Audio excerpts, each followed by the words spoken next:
Buen día a todos. Mi nombre es Alejandro Ruiz y formo parte del equipo de marketing de Medical Expo y les doy la bienvenida a un webinario más de dispositivos médicos de Medical Expo. Y primero que nada, quiero agradecerles el tiempo que nos comparten el día de hoy, ya que tenemos el gusto de compartir este espacio con uno de nuestros speakers de Medical Expo. Disculpa, con el tema que abordaremos es la innovación en salud, gestión del cambio versus mejora continua. Nuestro invitado muy especial es Javier Díaz, CEO de Medipraxi. Te doy la bienvenida, Javier. ¿Cómo estás?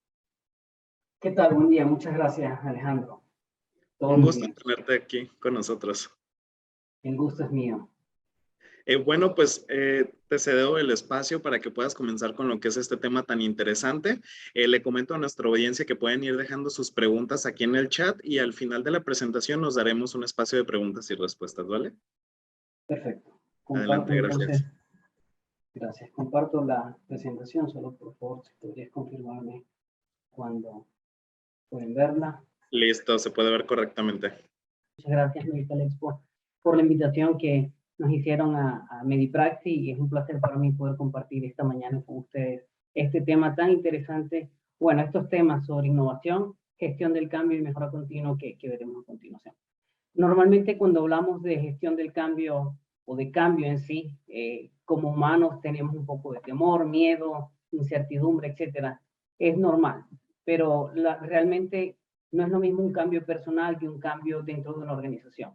Lo bueno es que dentro de una organización existen distintos jugadores, distintas personas que cada uno piensa distinto, cada uno aporta algo y podemos apoyarnos en el conocimiento de uno, en el impulso de otros, en el ánimo de otros, para que los cambios se puedan instaurar de manera correcta y sobre todo disfrutar el proceso. Pero para ello me gustaría comenzar comentando un poquito qué hacemos nosotros. Nosotros tenemos un sistema de expediente clínico electrónico y desarrollamos tecnologías para médicos y directivos en el área de la salud que le permitan tomar, como acelerar la toma de decisiones tanto técnicas como estratégicas. De esta manera lo que hacemos es que impulsamos a que la medicina sea más humana, más oportuna y de mejor calidad para todos. Una medicina que puede ser de precisión e incluso predictiva para reducir el tiempo de las consultas, detectar oportunidades tanto para pacientes como para médicos y organizaciones con toda la ciberseguridad que debe existir. Ahora, hablemos un poco de uno de los ejemplos de cambios que en mi caso pues me encanta con respecto a la medicina. No sé si habrán escuchado sobre el doctor Iñaz Semmelweis. Este doctor húngaro, por allí en la época de 1840, sacó su teoría con respecto al lavado de las manos. Anteriormente, la gente no se lavaba las manos en los hospitales, básicamente la cultura de higiene salió un poco después, pero él era muy observador y notó que en el hospital, en la sección en donde los estudiantes de medicina atendían a las mujeres que iban a dar a luz o que iban a aliviarse, morían muchísimas mujeres y ellas estaban muy resistentes a ir al hospital a dar a luz porque normalmente él observó que el 96% de las mujeres que parían en esa sección del hospital fallecían. Entonces, se puso a observar los hábitos y, bueno, en ese entonces, como pueden ver en esta foto, el ambiente de un hospital era bastante insalubre. Había serrín en el piso para poder limpiar o para poder recolectar la sangre y otros fluidos de los pacientes. El vestuario de los médicos pues también estaba lleno de cualquier cantidad de fluidos. Entonces, bueno, lo que sobraban eran las infecciones. Y este médico se dio cuenta de eso y propuso que entonces todos los estudiantes de medicina en esa sección donde trabajaban se lavaran las manos con una solución de cloruro cálcico, de manera que se desinfectaran. Él pensaba que podía ser un tema de sucio lo que estaba ocasionando esa cantidad de muertes en mujeres que parían.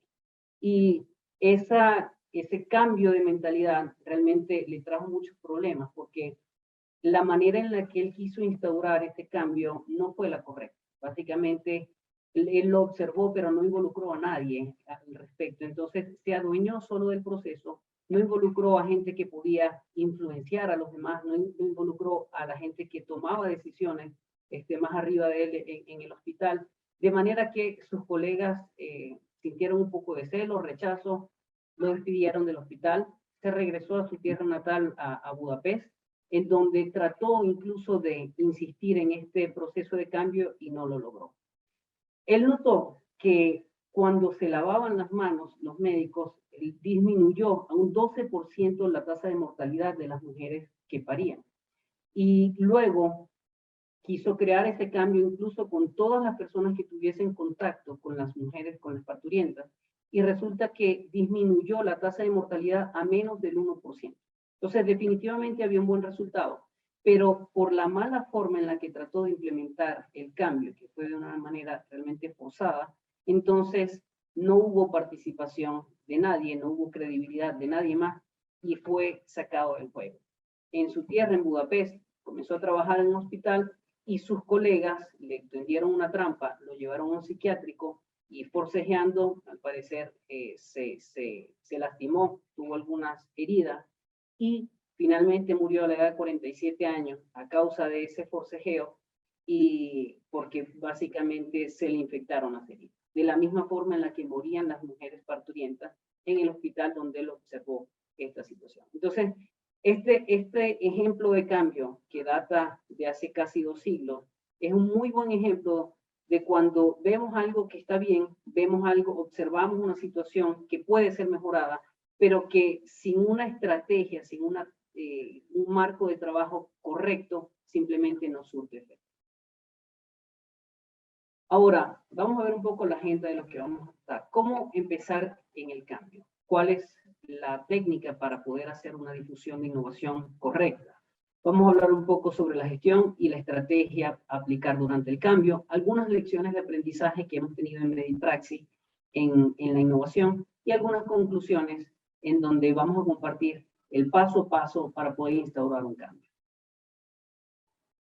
Los motores de cambio. Esto es bastante interesante porque básicamente el cambio se puede instaurar de 2 formas, por tener un pensamiento y un actuar reactivo o proactivo. ¿Qué sucede en este caso? Reactivo. En el caso reactivo, básicamente nos enfocamos en los problemas pasados, nos enfocamos en el problema presente y de ese problema pasado que realmente a lo mejor nos dio mucho dolor de cabeza, ya no queremos ni acordarnos. Entonces, por eso tenemos el motor de este cambio para hacer que las cosas se modifiquen. Pero la manera correcta de hacer un cambio es a través de la proactividad. No tenemos que esperar a que un problema llegue a nuestra organización, a que tengamos pérdidas, alguna situación legal. Realmente el cambio debería ser instaurado de manera proactiva, es decir, que tengamos visión en la organización, que tengamos liderazgo, que pueda ver mucho más allá de lo que está sucediendo, de lo que ha sucedido, de lo que está sucediendo en el presente, para que estemos unos pasos por delante de la competencia, por ejemplo. Entonces, ¿de qué lado de la historia estás? ¿De qué lado de la ecuación estás? ¿Estás del lado proactivo o estás del lado reactivo? Esto es sumamente importante determinarlo. Es importante saber cómo es tu organización. Y no está mal si eres reactivo. En este momento simplemente debes identificarlo de manera que puedas tomar las acciones correctivas para que el pensamiento y la cultura organizacional llegue a un punto de proactividad sana y que no estén ahora sí que batallando con problemas en el día a día. Es necesario entonces preparar el terreno del cambio. Para preparar el terreno del cambio, lo primero es poder hacer una evaluación de la estructura organizacional. En este sentido, es necesario saber cómo es el clima de la organización, cómo es la cultura organizacional y cómo son las personas, la manera de pensar, los hábitos que tenemos dentro de la organización. ¿Por qué es importante esto? Porque es que el cambio no es comprar un sistema tecnológico y tratar de implementarlo de manera forzosa. El cambio realmente es organizacional. El cambio se da es en las personas, no en los procesos. Los procesos terminan siendo los mismos, se automatizan. Se utilizan herramientas digitales que permiten ser vehículos para mejorar la eficiencia, pero el cambio real ocurre dentro de la mente de cada uno, dentro de la sinergia de trabajo que puede existir en una organización. Entonces, en este sentido, el llamado es a que antes de tratar de forzar cualquier tipo de cambio, seamos un poco más objetivos en el diagnóstico de la organización para entender cómo estamos, cómo pensamos, qué tan proactivos somos, y entonces a partir de allí definir un plan para así entonces hacer que el cambio sea mucho más suave. La planificación en realidad es la inversión más eficiente en tiempo y recursos de cualquier implementación. Como les comentaba, de nada sirve solo venir y comprar un sistema tecnológico, tratar de forzar su implementación. No, eso es la parte más barata, esa es la parte más económica en tiempo, en recursos, en esfuerzo de un proceso de transformación digital. La parte complicada, la parte donde está el reto es hacer que nuestras mentes adopten ese cambio. Para ello es muy importante el que haya una auditoría y lo ideal es que sea con agentes externos. Esta auditoría o este diagnóstico de la organización no tiene nada que ver con que los líderes o las personas quizás en posición de influencia dentro de la organización digan cómo está la organización. Debe ser de forma objetiva, de forma, si se quiere, externa, alguien que venga y evalúe nuestra organización y pueda con números y con objetividad definir cuáles son los problemas que tenemos y entonces también a partir de allí tener la guía para entender cómo podríamos mejorar. De la difusión de la innovación se habla poco y la verdad es que es un concepto que existe desde 1962. El sociólogo, estadista y profesor Everett Rogers hizo una tesis sobre la difusión de la innovación y cómo es que adoptamos el cambio en una sociedad. Esta es una teoría que sigue vigente y que las empresas tecnológicas implementan para poder entender cuál es la masa crítica de gente que debe contagiar una idea para que esa idea se convierta en una idea viral. Resulta que, según esta investigación, solo el 2.5% de la población es innovadora. Parece increíble, pero no, realmente es así. Es muy poca la cantidad de personas que es realmente innovadora.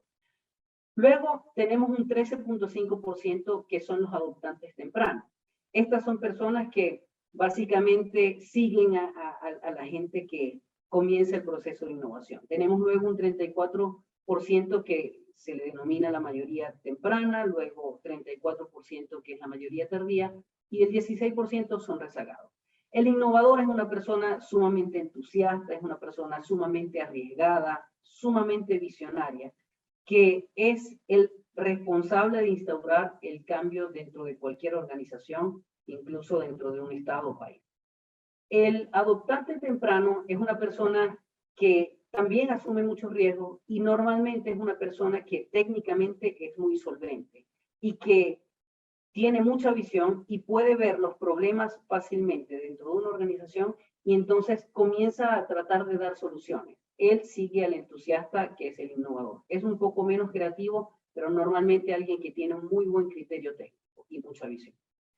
Al pasar este 16%, que es la sumatoria de los innovadores y los adoptantes tempranos, existe una brecha llamada, bueno, el abismo, en donde si infectamos, por así decir, a este 16% de la población dentro de nuestra organización con respecto a una idea innovadora que estemos implementando, entonces el resto de la organización va a adoptar ese cambio. Ahora, tenemos este 34% que es la mayoría temprana. Esta es una masa crítica. Al poder llegar a este 34%, realmente ya podemos decir que el cambio está realmente instaurado dentro de una institución. Estas personas son personas pragmáticas, son personas que sí necesitan haber visto algunos resultados de esta implementación que estemos haciendo y a partir de allí, ellos no van a asumir todo el riesgo, pero a partir de allí, con algunos resultados tangibles, ellos están contentos, satisfechos y van entonces a seguir a la masa anterior del 16%. Luego viene la mayoría tardía. Estas son personas conservadoras, totalmente renuentes al cambio. Son personas que con mucho esfuerzo es que podemos convencerlos y normalmente toman acción a partir de situaciones de miedo. Es decir, ya tenemos que decirle, mira, es que por la ley tal ya debemos implementar este tipo de cambios porque si no nos pueden caer tal tipo de multas o podríamos tener este tipo de consecuencias. Ya esta es una masa que es bastante difícil de adoptar el cambio y entonces sí lo adoptan, pero son realmente tardíos dentro de todo el proceso. Y luego están los rezagados.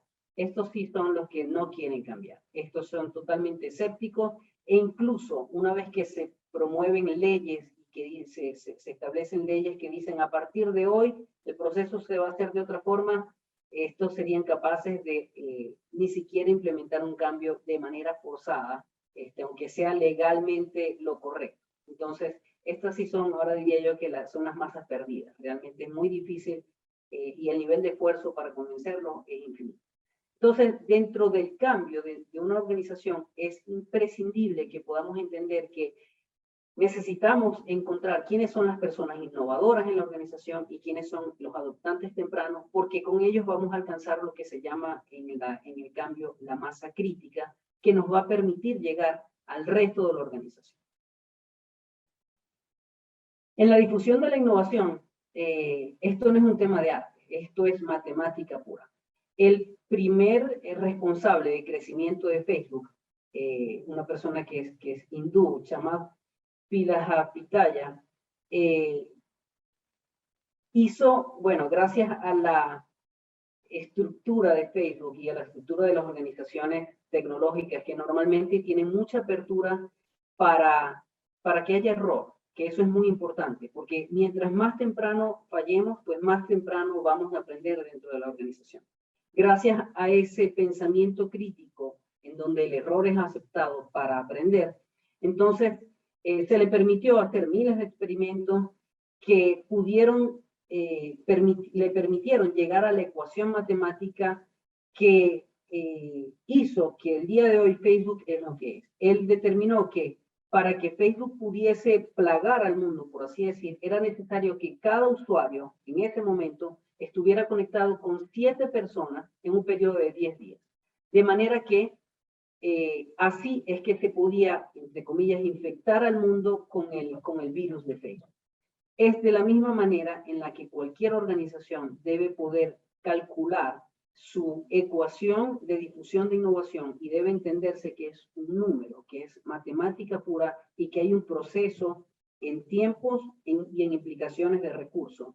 Pero es necesario también porque es lo que nos va a permitir tener de manera objetiva, clara y cuantitativa cómo vamos a desarrollar un plan de implementación o de transformación tecnológica dentro de una organización. Ahora, la gestión del cambio, según Kurt Lewin, que es uno de los principales autores al respecto, tiene 2 vertientes. Hay fuerzas impulsoras y hay fuerzas restrictivas. Antes de instaurar un cambio, de tratar de empezar ahora sí que batallar con implementar un cambio, tenemos que darnos cuenta de quiénes y cuáles son nuestras fuerzas impulsoras y quiénes y cuáles son nuestras fuerzas restrictivas. Las fuerzas restrictivas hay que eliminarlas. Hay que suprimirlas por completo, hay que reducirlas a su mínima expresión, porque estos son los agentes que simplemente van a hacer que ese cambio no se instaure. Entonces, es bueno saber y es imprescindible saber antes de comprar, por ejemplo, una herramienta tecnológica, quiénes o qué son los agentes que puedan frenar ese cambio dentro de la organización. Según el mismo autor, Kurt Lewin, el proceso de cambio va por 3 etapas. El primero, y es como un hielo, ¿no? Primero hay que descongelar un hielo que ya está sólido. Luego vamos a vertir esa agua en un recipiente para que adopte una nueva forma. Esto realmente es el proceso del cambio en sí. Y luego vamos a congelar el cambio que se haya hecho. En el proceso de descongelamiento, ¿qué sucede? Allí tenemos que entender qué es lo que pasa en el pensamiento de las personas dentro de la organización. Ahí es donde vamos a reducir o eliminar las fuerzas restrictivas, vamos a empezar a desaprender. Que desaprender es un proceso sumamente complejo desde el punto de vista psicológico. Hacemos las cosas muchas veces por inercia y las hacemos así porque siempre las hemos hecho así y es tradición. Entonces es un proceso bastante complejo desde el punto de vista de aceptación, psicológico. Entonces, lo primero que hay que hacer es quitar esas barreras que nos impiden instaurar un cambio. Una vez que esas barreras están fuera del juego, entonces vamos a entrar al proceso mismo o en sí del cambio, en donde vamos a aprender nuevas conductas, nuevas técnicas, nuevos valores, nuevas actitudes, que es un proceso un poco cíclico. Aprendemos, documentamos. Hay cosas que aprendemos y que seguramente no nos interesan, que no nos aportan. Entonces, es un proceso en donde tenemos que buscar victorias tempranas, aplicar cambios y documentar en lo que nos fue bien y en lo que no nos fue tan bien y comunicar esa información. Y luego, una vez que ya el cambio está instaurado, entonces debemos congelarlo. Es decir, debemos asegurarnos de que todos dentro de la organización sigamos ese proceso, sigamos ese flujo de trabajo que nos permite ahora entonces tener mejores resultados. Es bueno saber que durante el proceso del cambio va a haber una curva en declinación, en productividad, en eficiencia, en tiempo. ¿Por qué? Porque es normal. Si hemos hecho un proceso durante 10 años de una forma, ya lo tenemos dominado. Y si ahora queremos cambiarlo y aplicar, por ejemplo, herramientas tecnológicas como expediente clínico electrónico o algún tipo de sistema de gestión de datos que nos permita evolucionar o modernizarnos, pues tenemos que entender que las personas dentro de la organización tienen que aprender ese proceso. Y en el proceso de aprendizaje va a haber vamos a alentar la operación. Entonces, es sano saber que va a ser así, es bueno entender que va a ser así, pero una vez que ya instauramos el cambio y que estamos en esa curva ascendente y donde el proceso tiene una mejor eficiencia, tiene mejores resultados, mejores métricas, mejores controles, entonces es allí el momento de congelar, donde tenemos que hacer un análisis post-mortem, por ejemplo, documentar muy bien, compartir la información con toda la organización y entonces allí sí celebramos el éxito del cambio que hemos hecho. La gestión del cambio vista desde otra perspectiva, ahora sí que en un paso a paso, según John Kotter, que es quizás el padre del cambio conocido a nivel global, tiene 8 pasos y esos 8 pasos comienzan por crear el sentido de urgencia dentro de una organización. Nosotros tenemos que identificar los problemas focales y esos problemas focales tenemos que darle una dimensión exponencial dentro de la mente de toda la organización, como un problema real que nos está impidiendo evolucionar. Luego vamos a hacer la búsqueda de recursos de autoridad. Es indispensable que los procesos de transformación y de cambio sean liderados y sean instaurados por los líderes de la organización. El agua, bien sabemos, la lluvia cae de arriba hacia abajo, pero en realidad inunda de abajo hacia arriba. Entonces, el primer paso es que la lluvia caiga y la lluvia cae con las personas que tienen autoridad dentro de la organización. Debemos implicar a personas clave. Esas personas clave son las que hacen que se inunde de abajo hacia arriba. ¿Cómo así? Bueno, puede que haya una persona que tenga poco tiempo en la organización, pero que tiene muchísimo criterio técnico. No tiene poder, pero tiene influencia. Puede que haya una persona bastante nueva, que tenga poca experiencia, pero que tenga esa motivación, esa energía de permear la información, de compartir mejores prácticas. Entonces, a esas personas clave debemos involucrarlas dentro del proceso de cambio. Debemos comunicar lo que no cambiará, porque eso reduce un poco el nivel de incertidumbre dentro de la organización. Lo que va a cambiar, perfecto, lo comunicamos, pero también lo que no va a cambiar es importante hacerlo saber. Luego viene el quinto paso, que es eliminar las barreras. Necesitamos darnos cuenta de toda persona y de todo proceso que está en contra, que restringe el avance de la implementación que queramos hacer. Luego tenemos que crear metas a corto plazo, y esto se le llama en tecnología crear victorias tempranas. Esas victorias tempranas son las que van a permitir crear confianza en la organización, pero también tener un objetivo muy claro para comunicar con cada una de las entidades de la organización y que todos podamos, ahora sí que, sumar y remar en la misma dirección. Debemos mantener la intensidad. ¿Cómo lo hacemos? Bueno, con personas entusiastas, con un plan de comunicación efectivo que constantemente esté manifestando y dando a saber, dando a conocer lo que está sucediendo como mejoras dentro de la organización. Y es así que entonces se puede instaurar la nueva normalidad en la organización, documentarse y compartirse de manera permanente dentro de la organización. Ahora, ¿cómo infectamos al 16% de la organización que necesitamos para que nuestra idea se haga viral dentro de la organización? ¿Qué sucede? Necesitamos definir cuál es el equipo ganador de transformación. Nosotros necesitamos poder identificar dentro de nuestra organización quiénes son los innovadores, quiénes son los adoptantes tempranos, quiénes son influenciadores y quiénes son difusores de información. Sin el innovador no se va a desplegar el proceso de transformación. No va a existir.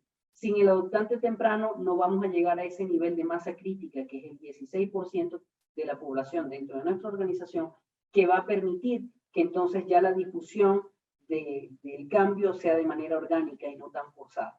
Sin los influenciadores definitivamente no va a pasar. Necesitamos embajadores de estos proyectos que queramos implementar para que ellos difundan la información, para que ellos compartan el entusiasmo. Y al mismo tiempo la gente que hace la difusión de la información, bien sea el departamento de marketing, o bien sea alguien que simplemente sea muy sociable y que sea casi que un relacionista público oculto dentro de la organización para que nos ayude a instaurar esa transformación. Entonces, ese es el equipo. Y no tiene que ver con poder acá. Una cosa es la gente que tiene poder dentro de una organización y otra cosa es quien tiene influencia. Entonces, tenemos que ser muy claros en que no solo se trata de que el jefe, el director de la instrucción del cambio, es que necesitamos involucrar sí o sí a las personas que tengan influencia, que tengan entusiasmo dentro de la organización. Por otra parte, es imprescindible que podamos hacer un análisis de impacto. Es decir, tenemos que ver cuáles son esos objetivos clave que necesitamos lograr para convencer a toda la organización, las funciones, las tareas.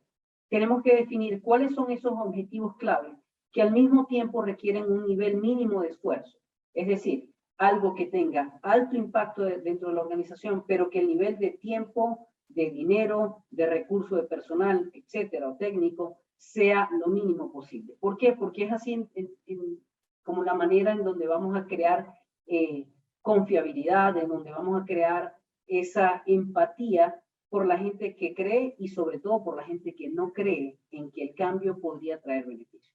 Es sumamente importante definir 2, 3, 5, no más de 5 realmente objetivos, tareas y funciones que reduzcan tiempo en los procesos, que eficienten la manera de hacer las cosas, que reduzcan los costos, etc. Sin esto, realmente, sin objetividad en cómo vamos a desarrollar el paso a paso de qué es lo que vamos a mejorar dentro de la organización, probablemente no tengamos mucho impacto dentro de la red. Entonces, nos enfocamos en este cuadrante, ¿no? Donde hay alto impacto y poco nivel de esfuerzo dentro de la organización. Ahora, las victorias tempranas. Esas son nuestras aliadas de confianza. Realmente tenemos que enfocarnos en poder tener resultados rápidos, que además tengan una inversión baja y que pueda ser controlado. Las victorias tempranas tienen muchísimos beneficios y prácticamente, por mencionar algunos, es que lo primero es que elimina objeción.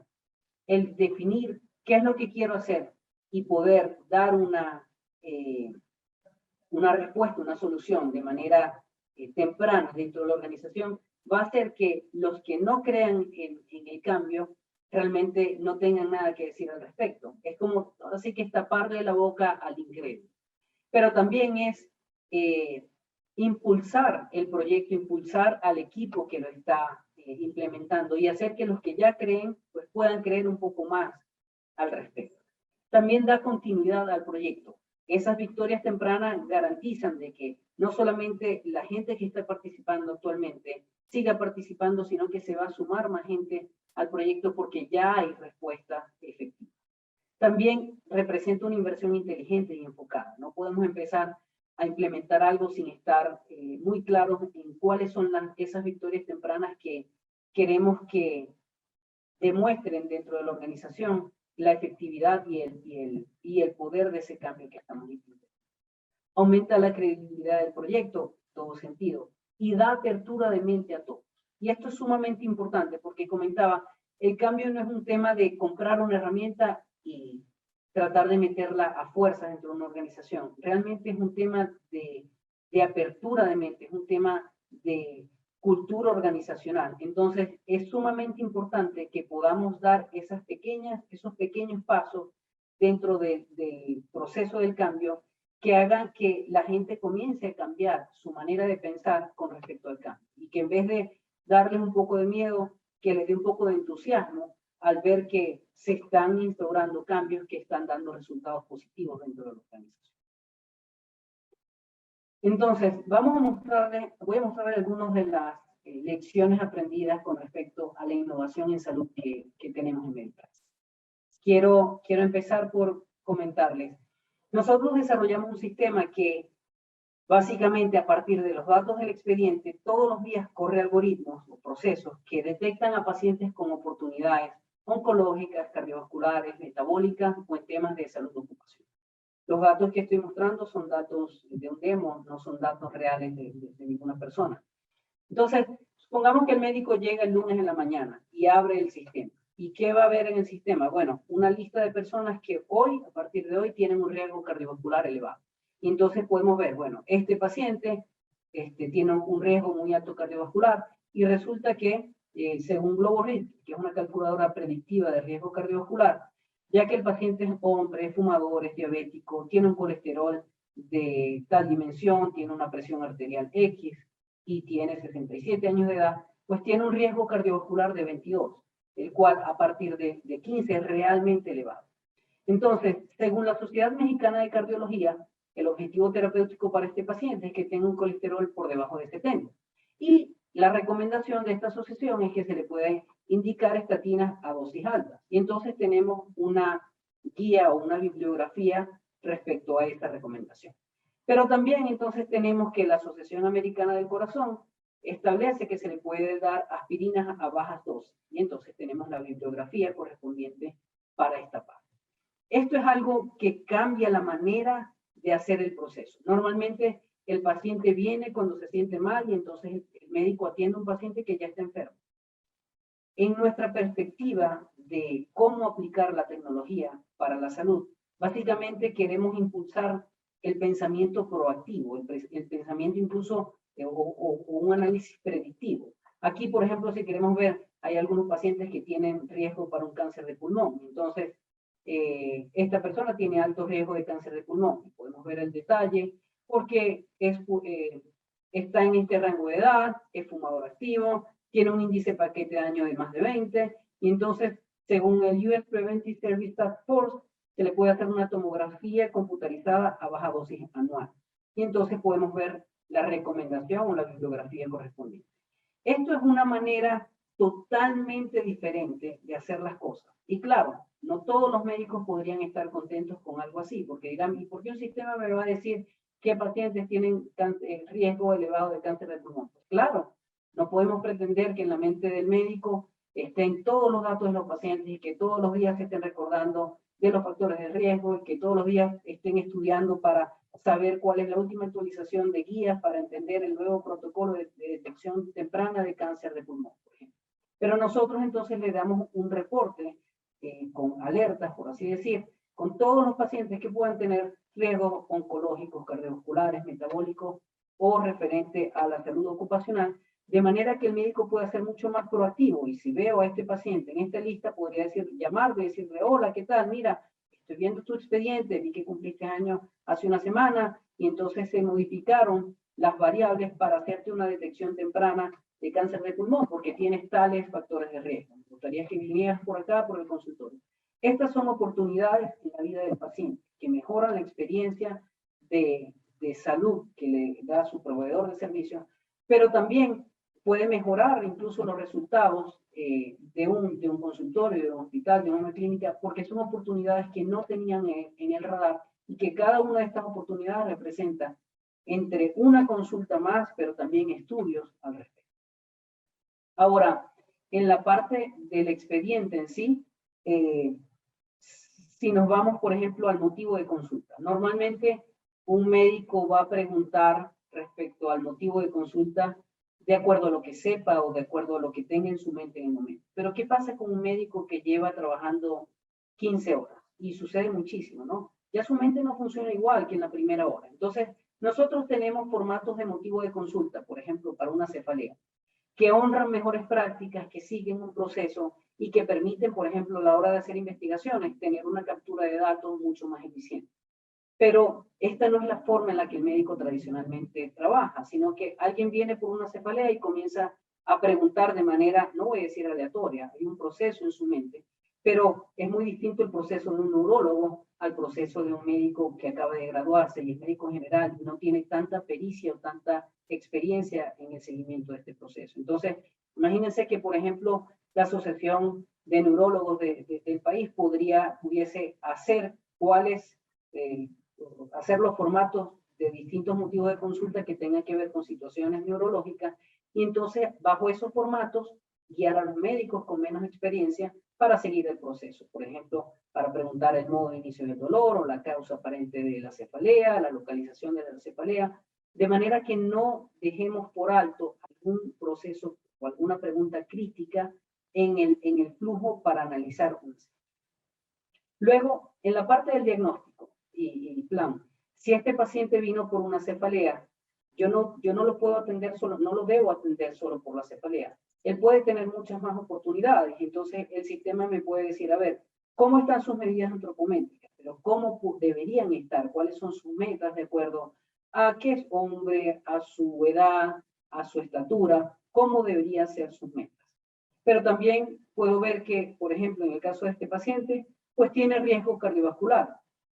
Entonces puedo atenderle otra situación, no por la cual vino, pero es que la cefalea no lo va a matar, pero a lo mejor este riesgo cardiovascular sí va a tener una repercusión importante en su calidad de vida o incluso en el hecho de que siga o no vivo.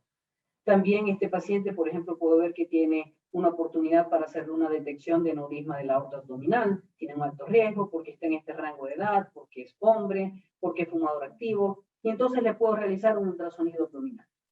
O con respecto a situaciones oncológicas, pues tiene un alto riesgo para un cáncer de pulmón, está en este rango de edad, y etcétera, etcétera.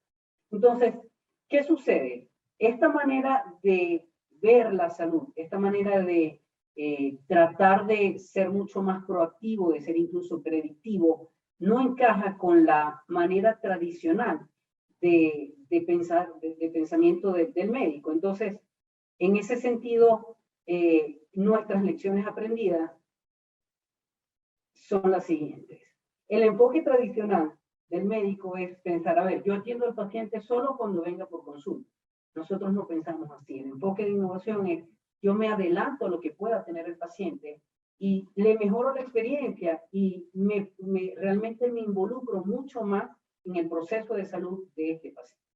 La curva de aprendizaje normalmente es muy larga para un médico y es bastante tortuosa, se aprende mucho por ensayo y error. Y es lamentable porque en el enfoque de innovación, pues podemos capitalizar el conocimiento de médicos con más experiencia. Ese médico que tiene 40 años de experiencia y que realmente ha aprendido tanto al digitalizar su conocimiento, entonces podemos hacer que ese conocimiento de este médico con tantos años de experiencia pueda guiar al médico con menos experiencia, de manera que se potencie la capacidad de atención de un médico con menos experiencia. El enfoque tradicional, en ese enfoque, pues el médico solo pregunta lo que piensa pertinente en el momento. Pero, de nuevo, ¿qué pasa con un médico que lleva trabajando 15 horas? Su nivel de pensamiento, su nivel lógico, ¿verdad? En ese momento no es lo mismo que cuando tenía solo una hora trabajando. Entonces, en el enfoque de innovación, se sigue un proceso guiado, como en los formatos de motivo de consulta que tenemos, pero también el médico puede personalizar, porque eso es pertinente, claro que sí, ¿no? El médico no va a ser un robot que va a hacer el paso A, B y C porque un sistema lo dice. Definitivamente su pensamiento crítico es lo de más valor dentro de todo el proceso de análisis de un paciente, pero se debe llevar un proceso guiado y sobre todo guiado por estos médicos que tienen más experiencia. Normalmente el médico resuelve el motivo de consulta, pero no es suficiente. En realidad, en el enfoque de innovación, pues el médico atiende al paciente en las múltiples áreas de oportunidad que pueda tener. De nuevo, si el paciente viene por una cefalea y solo le atiendo la cefalea y me olvido de que tiene un riesgo, o mejor dicho, no considero ni siquiera de que tiene un riesgo cardiovascular elevado, de que tiene una oportunidad para hacerle una detección temprana de algún tema oncológico, entonces no estoy atendiendo al paciente, estoy atendiendo es el padecimiento.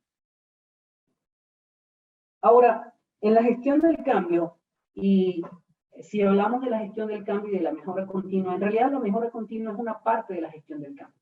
Pero viéndolo desde la perspectiva tradicional, en donde el cambio es forzoso, es reactivo, la mejora continua tiene que ver más con un tema de pensamiento proactivo. Entonces, en una organización reactiva, básicamente es reactiva porque hay falta de visión, hay falta de estrategia, hay problemas frecuentes, porque ahora sí que aquí, como se dice en México, atendemos bomberazos todo el tiempo.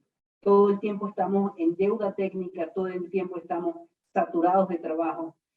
En las organizaciones reactivas, pues se pierde parte del mercado. Perdemos pacientes, perdemos empleados, porque básicamente nadie quiere estar en un ambiente así. Se critican los errores, no hay posibilidad de equivocarse, porque entonces la gente comienza a ver el error como algo que no debe ser, no debe suceder. Y básicamente estas organizaciones desaparecen, se reducen. Y el mercado, ahora sí hablando desde el punto de vista de negocio, lo ha demostrado. Todos seguramente han utilizado algún servicio de transporte de plataformas como Uber.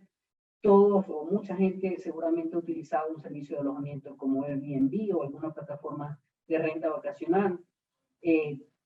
Mucha gente ha visto Netflix y ya no usamos videos o así que dispositivos físicos para ver algún tipo de videos. Entonces, la historia lo ha demostrado. La tecnología vino para revolucionar la manera de hacer las cosas y las empresas que no lo entienden básicamente se reducen y desaparecen.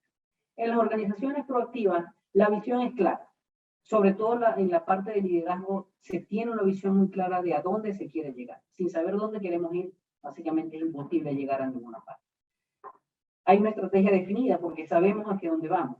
Se está siempre con un pensamiento vanguardista. Estamos delante de la competencia. ¿Por qué? Porque podemos adelantarnos a lo que está en el mercado, pero a lo que va a suceder. Entonces, es imprescindible poder desarrollar esa visión y ese pensamiento vanguardista para evolucionar.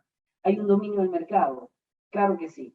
Quien evoluciona tecnológicamente, definitivamente se hace dueño de una porción mucho más grande del pastel. Está muy bien fallar y realmente en las organizaciones proactivas se incita a que hayan cambios y está bien fallar, pero sobre todo se busca que se falle de manera rápida, porque si fallo rápido, entonces aprendo rápido. Y esa es la idea, el poder evolucionar. Y se reinventan. Las organizaciones proactivas básicamente pueden ver las oportunidades dentro del mercado y entonces pueden ajustar su modelo de negocio de manera que aprovechan estas oportunidades del mercado y se hacen los dueños, van haciéndose un poco más partícipe de ese dominio del mercado. Ahora, ¿cuál es el paso a paso del cambio? Lo primero que debo hacer es identificar al equipo de cambio. Yo necesito saber quiénes son mis innovadores, quiénes son mis adoptantes tempranos, quiénes son los influenciadores dentro del equipo. Yo tengo que definir un plan de comunicación. ¿Y por qué? Porque el mensaje no es el mismo para, por ejemplo, el adoptante temprano que para la masa tardía. Para nada. El adoptante temprano, su motor de decisión es, mira, vas a estar en un ambiente novedoso, vas a estar implementando un proceso que nos va a traer mejoras, que no se sabe a ciencia cierta todo lo bueno y todo lo malo, pero definitivamente esto es lo nuevo. Y esta es la nueva tendencia y esto es lo que va a hacer que los procesos mejoren. Pero al adoptante tardío le tengo que decir, mira, si no aplicas este tipo de cambio, vas a tener tales consecuencias, tanto económicas como legales, etcétera, etcétera. Debo establecer las victorias tempranas. Es fundamental definir cuáles son los cambios que yo tengo que comenzar a colocar dentro de la organización para incrementar el nivel de credibilidad, pero también para hacer un uso eficiente y consciente de los recursos con los que cuento. Yo debo medir los resultados para así incluso mejorarlos. Lo que no se mide simplemente no puede mejorar. Yo puedo entonces también debo documentar las lecciones aprendidas en el día a día, porque eso me va a ayudar para la siguiente parte, que es el análisis post-mortem del proceso de implementación, en donde luego necesito comunicar todo el aprendizaje, lo que salió bien, lo que no salió tan bien, porque eso me va a permitir esa permeabilidad de la información va a permitir que mi organización comience a pensar un poco más en el cambio como una estrategia para mejorar los procesos, para eficientar el uso de los recursos y para eficientar, ahora sí, o mejorar la rentabilidad de los recursos. Entonces, queremos darle una oportunidad de mejora continua para su organización. Hemos decidido, y en colaboración con Medical Expo, comentamos que para las personas que se atrevan y que quieran hacer algún tipo de cambio y de reestructuración de sus bases tecnológicas, de hoy al final de este mes vamos a ofrecer un 15% a todas las personas que se hayan conectado y que sigan los siguientes pasos. Uno, que nos sigan a través de nuestro sitio en LinkedIn, que nos consiguen como Medipraxis. Y dos, que nos escriban a hola@medipraxis.com o a este número de WhatsApp, solicitando información o solicitando que tienen la intención de tener algún tipo de cambio en su organización. Por acá vamos a compartir también nuestros datos de contacto, estamos a la orden para ello, pero si cualquiera que quiera aprovechar esta promoción de acá al fin de mes, va a contar con un 15% de descuento garantizado en nuestras plataformas y servicios. Ahora, como conclusiones, ¿qué debo hacer para poder instaurar un cambio en mi organización? Lo primero, entonces, es que debo hacer un diagnóstico inicial. Esto es crucial. Necesito entender si mi organización es reactiva o es proactiva. Y a partir de allí, entonces, puedo comenzar a definir de qué manera va a ser mi curso de acción. Si soy reactivo, no está mal, pero es bueno que me dé cuenta. Y es bueno que me dé cuenta lo antes posible para entonces tomar curso de acción sobre mi condición de reactividad y poder tener un poco más de visión y perspectiva de negocio para mi consultorio, mi clínica, mi hospital o mi empresa. Debo identificar a las fuerzas restrictivas dentro de mi organización, tanto personas como infraestructura, como procesos que son tradición y que siempre se hacen así porque toda la vida se han hecho así. Entonces debo identificar esas fuerzas restrictivas y debo eliminarlas. No me sirven para nada dentro de la organización. No estoy diciendo que vamos a despedir a una persona que sea resistente al cambio. No, para nada. Pero necesito saber cuáles son sus pensamientos de restricción y entonces tengo que definir un plan de comunicación que cambie ese pensamiento y que permita que la persona comience a entusiasmarse por un cambio que pueda mejorar los procesos.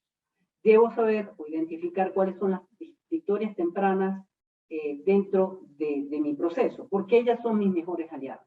Quien sea que esté en contra del cambio, una vez que se comiencen a demostrar los resultados con victorias tempranas, se va a sumar al esfuerzo de cambio. Debo identificar entonces a mi equipo de transformación digital. Eso es sumamente clave. Necesito identificar a mis innovadores, a mis adoptantes tempranos, a mis influenciadores y a las personas que pueden comunicar, que pueden difundir la información dentro de la organización. Es sumamente clave. Esto no es un tema de imposición. No porque el jefe lo diga, vamos ahora a pensar de manera diferente. Eso no sucede así. Y es bueno y es sano que lo tengamos muy presente. De nuevo, lo más barato dentro de un proceso de transformación digital es comprar una herramienta. Lo más complicado, donde está el trabajo real, es en hacer que la gente en la organización y la organización cambie su manera de pensar para el progreso. Debo comunicar a cada grupo de manera distinta. De nuevo, el innovador es muy fácil activar su proceso de cambio. Sumamente sencillo porque él quiere las mejoras. Pero cada grupo tiene un motor distinto de decisión. Cada grupo tiene miedos, temores distintos. Cada grupo tiene un pensamiento crítico diferente. Entonces, es necesario identificar a cada grupo y comunicar de manera precisa para cada uno de esos grupos.